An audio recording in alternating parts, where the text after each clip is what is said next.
Assalamualaikum warahmatullahi wabarakatuh. Perkenalkan, saya Eka Nurjanah dengan NIM 104060028 dari kelas 1D. Saya akan menjelaskan mengenai sejarah keperawatan, falsafah dan paradigma keperawatan, serta perawat sebagai profesi. Untuk mempersingkat waktu, langsung saja kita ke materi yang pertama, yaitu mengenai sejarah keperawatan. Dalam sejarah keperawatan, saya akan menjelaskan mengenai sejarah keperawatan di dunia dan sejarah keperawatan di Indonesia.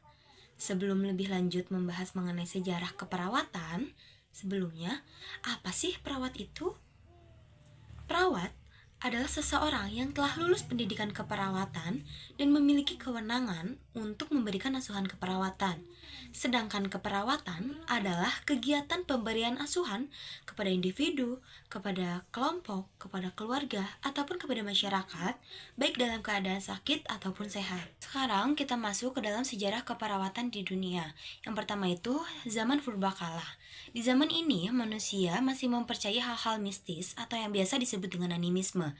Mereka meyakini bahwa sakitnya seseorang itu disebabkan oleh kekuatan alam gaib seperti batu-batu, pepohonan, gunung-gunung. Nah, setelah itu dilanjutkan dengan kepercayaan pada dewa-dewa, yang dimana pada masa itu mereka menganggap bahwa penyakit disebabkan oleh kemarahan dewa-dewa, sehingga kuil-kuil didirikan sebagai tempat pemujaan dan orang sakit meminta kesembuhan di kuil itu.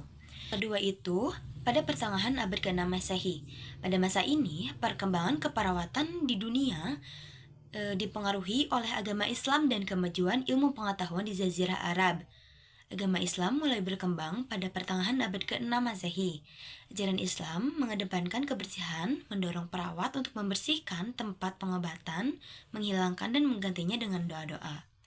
Nah, pada abad ke-7 Masehi, ilmu pengetahuan di Jazirah Arab mengalami kemajuan pesat, termasuk ilmu pasti, ilmu kimia, dan obat-obatan. Nah, prinsip-prinsip dasar perawatan kesehatan seperti menjaga kebersihan diri, makanan, dan lingkungan juga mulai berkembang. Pada saat itu, tokoh keperawatan yang paling terkenal itu bernama Rafida. Permulaan abad ke-16. Pada masa ini, terjadi kemunduran dalam perkembangan keperawatan. Sebab terjadinya banyak peperangan, eksplorasi kekayaan alam, dan kolonialisme. Nah, akibatnya banyak gereja, rumah sakit, dan tempat-tempat lainnya yang ditutup. Selain itu juga, tenaga perawat berkurang drastis. Padahal kan kebutuhan orang sakit itu mulai meningkat pada setiap harinya. Alhasil, bekas perempuan tunasusila dijadikan sebagai perawatan. Setelah perang salib terjadi, keperawatan berangsur-angsur mulai berkembang untuk menolong para korban perang. Dibutuhkan banyak tenaga sukarela seperti perawat. Nah, orang-orang tersebut berasal dari kelompok yang berbeda-beda, seperti anggota kelompok agama, perempuan yang ikut suaminya perang, dan tentara yang bertugas merangkap sebagai perawat.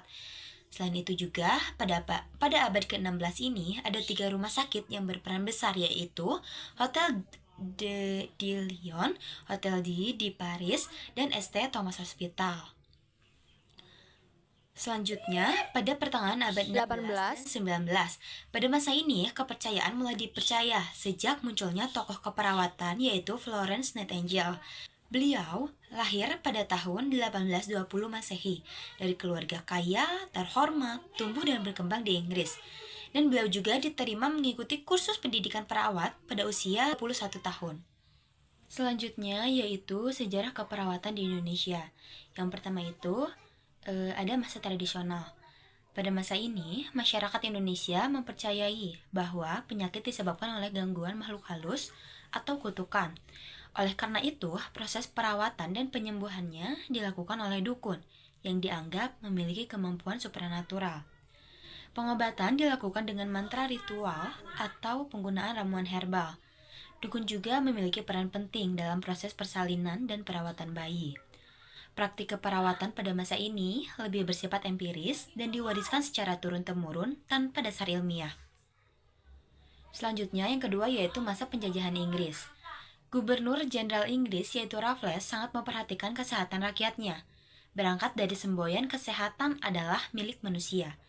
Ia melakukan berbagai upaya untuk memperbaiki derajat kesehatan penduduk pribumi, di antaranya mengutamakan perawatan orang jalanan, kesehatan pada tahanan, dan melakukan pencacaran umum. Nah, selanjutnya yaitu masa penjajahan Belanda. Perawat dalam bahasa Belanda disebut juga verpleger. Pada masa ini, kesehatan penduduk lebih maju, terbukti karena adanya beberapa rumah sakit yang didirikan. Pertama yaitu Rumah Sakit Stadverband, yang kedua yaitu Rumah Sakit Cipto Mangunkusumo, yang ketiga yaitu Rumah Sakit St. Boromus, dan yang keempat yaitu Rumah Sakit Elizabeth. Pada masa ini didirikan juga sekolah-sekolah perawat. Selanjutnya yaitu pada masa kemerdekaan. Pada masa ini Indonesia mendirikan pendidikan perawat yaitu Sekolah Penata Rawat atau SPR, dan juga berdirinya beberapa organisasi, diantaranya yaitu PDBI, PDKI, dan ada juga dibukanya Akademi Keperawatan dengan pendidikan dasar umum SMA yang bertempat di Jakarta di RS Cipto Mangunkusumo yang sekarang disebut dengan Akper Depkes Jakarta Pusat. Nah, pada tahun 1974 juga organisasi profesi keperawatan berdiri yaitu PPNI. Selanjutnya yaitu materi yang kedua mengenai falsafah dan paradigma keperawatan. Nah, falsafah keperawatan adalah pandangan dasar tentang hakikat manusia dan esensi keperawatan yang menjadi kerangka dasar dalam praktik keperawatan. Falsafah keperawatan bertujuan untuk mengarahkan kegiatan keperawatan. Hakikat manusia sebagai makhluk holistik adalah manusia merupakan makhluk yang utuh dan terdiri dari unsur biologis, psikologis, sosial, dan spiritual. Keempat unsur ini tidak dapat dipisahkan, dan gangguan pada salah satu aspek dapat mengancam aspek lainnya. Kata holistik di sini berarti memperhatikan orang secara menyeluruh, termasuk kesehatan fisik, emosional, mental, sosial, spiritual, dan finansialnya. Selanjutnya yaitu esensi falsafah keperawatan. Yang pertama, memandang pasien sebagai makhluk holistik yang harus dipenuhi kebutuhan dasarnya. Dan yang kedua, bentuk pelayanan keperawatan diberikan secara langsung dan memberikan efek kemanusiaan. Yang ketiga, yaitu setiap orang berhak mendapatkan perawatan. Yang keempat, pelayanan keperawatan merupakan bagian integrasi dari sistem pelayanan kesehatan. Dan yang kelima yaitu pasien adalah mitra yang selalu aktif, bukan penerima jasa yang pasif. Selanjutnya yaitu paradigma keperawatan. Paradigma keperawatan adalah cara pandang, cara berpikir, dan cara bertindak perawat dalam menghadapi masalah kesehatan manusia. Paradigma keperawatan juga dapat diartikan sebagai acuan dan dasar dalam menjalankan praktik keperawatan. Paradigma keperawatan terdiri dari 4 komponen.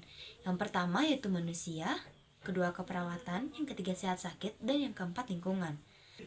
Di dalam paradigma keperawatan, manusia dipandang sebagai individu yang utuh dan juga kompleks atau disebut sebagai makhluk holistik.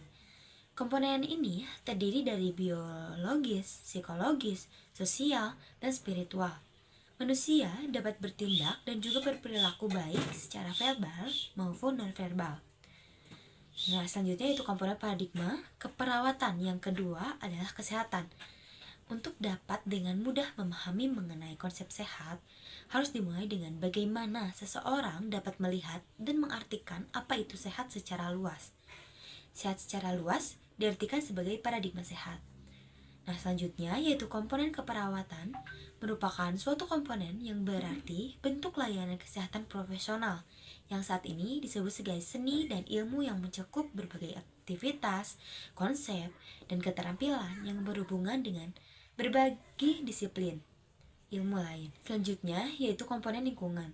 Ini diartikan sebagai seluruh kondisi dan pengaruh luar yang mempengaruhi kehidupan dan perkembangan. Selanjutnya yaitu mengenai perawat sebagai profesi. Nah, apa sih profesi itu? Profesi adalah pekerjaan atau bidang kerja yang membutuhkan keahlian khusus, pendidikan, dan pelatihan tertentu. Profesi biasanya punya tanggung jawab yang besar dan diatur oleh aturan atau kode etik tertentu. Sedangkan profesi perawat adalah pekerjaan di bidang kesehatan yang bertugas memberikan asuhan, membantu, dan mendukung pasien agar bisa sembuh dan merasa lebih baik lagi. Perawat ini bekerja dengan hati-hati, punya ilmu khusus, dan selalu berhubungan langsung dengan pasien setiap harinya. Nah, perawat yang profesional tidak akan jauh dari penerapan sikap yang beretika selama menjalani praktiknya. Profesi perawat memiliki kode etik yang menjadi pedoman dalam berperilaku dan kerangka kerja dalam membuat keputusan.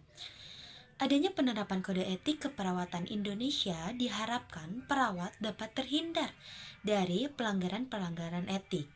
Kode etik perawat bukan hanya diterapkan pada klien, melainkan juga pada praktek, masyarakat, teman sejawat, serta kepada profesi. Untuk menjalankan kode etik perawat harus menanamkan prinsip etik keperawatan di dalam setiap tindakannya. Prinsip etik diantaranya autonomi, beneficent, justice, normal efficient, veracity, fidelity, confidentiality, dan accountability. Nah, itu semua harus kita terapkan pada diri kita dalam menjalankan tindakan kepada pasien. Cukup sekian hal yang saya dapat sampaikan. Kurang lebihnya saya memohon maaf. Terima kasih. Wassalamualaikum warahmatullahi wabarakatuh.